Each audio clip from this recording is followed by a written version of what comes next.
তো টাকা এখানে খরচ করেছি আমরা, আমার যে সব স্বপ্ন মাটি হয়ে গেল গো। আমার আর পার্লারে যাওয়া হলো না। স্ট্যাটাস আমার সিঙ্গেল দেখে, স্ট্যাটাস আমার সিঙ্গেল দেখে লাগাই হুড়োহুড়ি। এর কি যে করি, হায় রে কি যে করি, আমি টানা কাটা পড়ি, আমি টানা কাটা পড়ি। আরে শেফা, কোথায় যাচ্ছিস? দেখে তো মনে হচ্ছে খুব রঙে আছিস। তা গান গাইতে গাইতে কোথায় যাওয়া হচ্ছে শুনি? ভালোই তো দেখছি দুজনের খুব রং লেগেছে। তা এত রং তোদের কোথা থেকে আসে, হ্যাঁ?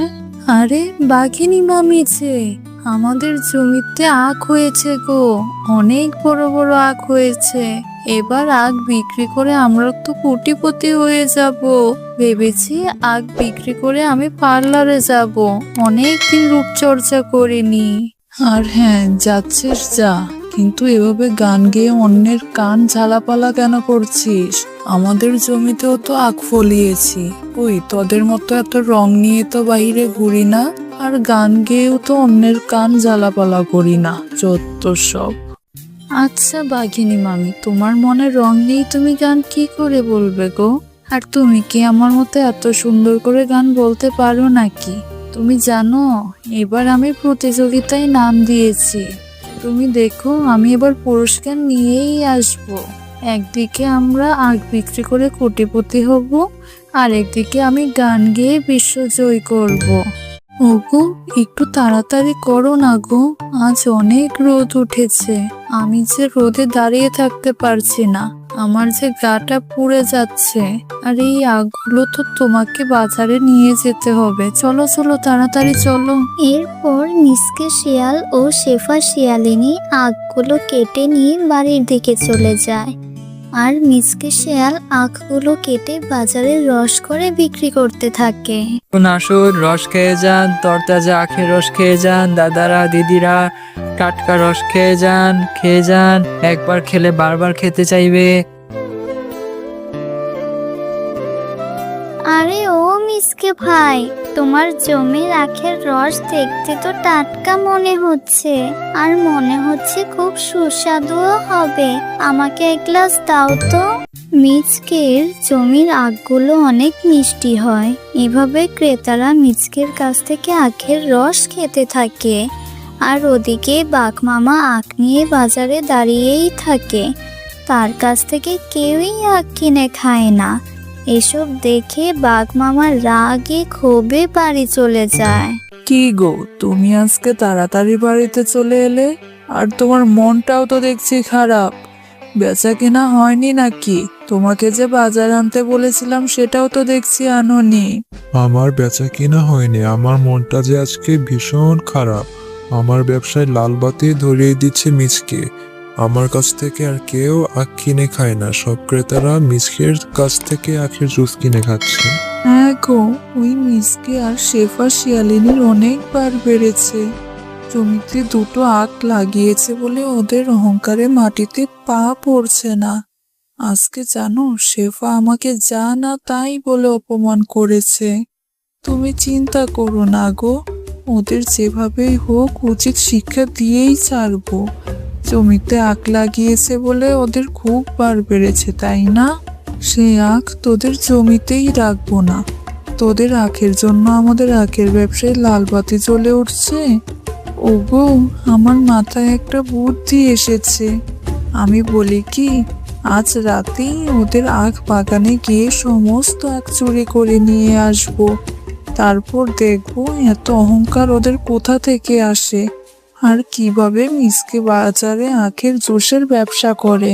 আরে গিন্নি, কথাটা তুমি মন্দ বলনি, তোমার মাথায় তো অনেক বুদ্ধি। ঠিক আছে গিন্নি, আজ রাতে চলো মিশনটা শুরু করে দিই। এরপর বাঘ ও বাঘিনী রাতের বেলা চলে যায় মিসকের আখের বাগানে আখ চুরি করতে। ওগো, চলো চলো, আমার যে খুব ভয় করছে। একে তো অন্ধকার রাত, তার মধ্যে আবার আমরা আখ চুরি করতে এসেছি। আমি তো তখন ঠিকই বললাম, কিন্তু এখন তো আমার খুব ভয় করছে। যদি কেউ দেখে ফেলে? তাহলে মান সম্মান তো আর কিছুই থাকবে না। চলো আজকে এই কটাই কেটে নিয়ে যাই, আবার না হয় কাল আসবো।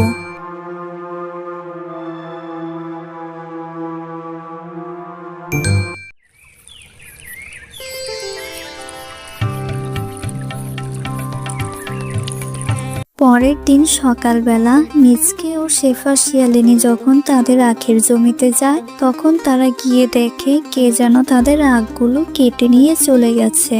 হ্যাঁ গো, এত বড় সর্বনাশ কে করলো গো? কে যেন আমাদের জমির আখগুলো কেটে নিয়ে গেছে।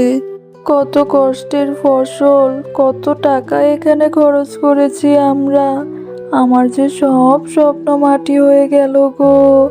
আমার আর পার্লারে যাওয়া হলো না। বউ, তুমি দুঃখ করো না, নিশ্চয় আল্লাহ তার বিচার করবে। ওগো, যে কয়টা আখ এখানে আছে সেগুলোকে রক্ষা করতে হবে, না হলে যে এগুলোও চুরি হয়ে যাবে। হ্যাঁ গো, আমার মাথায় একটা বুদ্ধি এসেছে গো। আমাদের বাড়ির সামনে যে পুকুরটা আছে সেই পুকুরে আখগুলো রোপণ করে দেই। কিন্তু বউ, যে এখান থেকে আখ চুরি করতে পেরেছে সে আমাদের বাড়ির উঠান থেকে আখ চুরি করতে পারবে। সেখানে নিয়ে গিয়ে কি কোনো লাভ হবে? আরে মিসকে, তুমি এত চিন্তা কেন করছো? আগে আখগুলো বাড়িতে রোপণের ব্যবস্থা করো, পরেরটা পরে দেখা যাবে। এরপর মিচকে আখগুলো কেটে বাড়িতে নিয়ে পুকুরে রোপণ করে দেয়। হ্যাঁ গো, আমার মাথায় একটা বুদ্ধি এসেছে গো। আমরা এই আখগুলোতে ইলেকট্রিক শকের ব্যবস্থা করে রাখি। যে আমাদের আখগুলো চুরি করতে আসবে, ইলেকট্রিক শক খেলে নিশ্চয়ই ধরা পড়বে। হ্যাঁ বউ, তোমার মাথায় তো অনেক বুদ্ধি। আমরা আখে ইলেকট্রিক শকের ব্যবস্থাই করে রাখবো।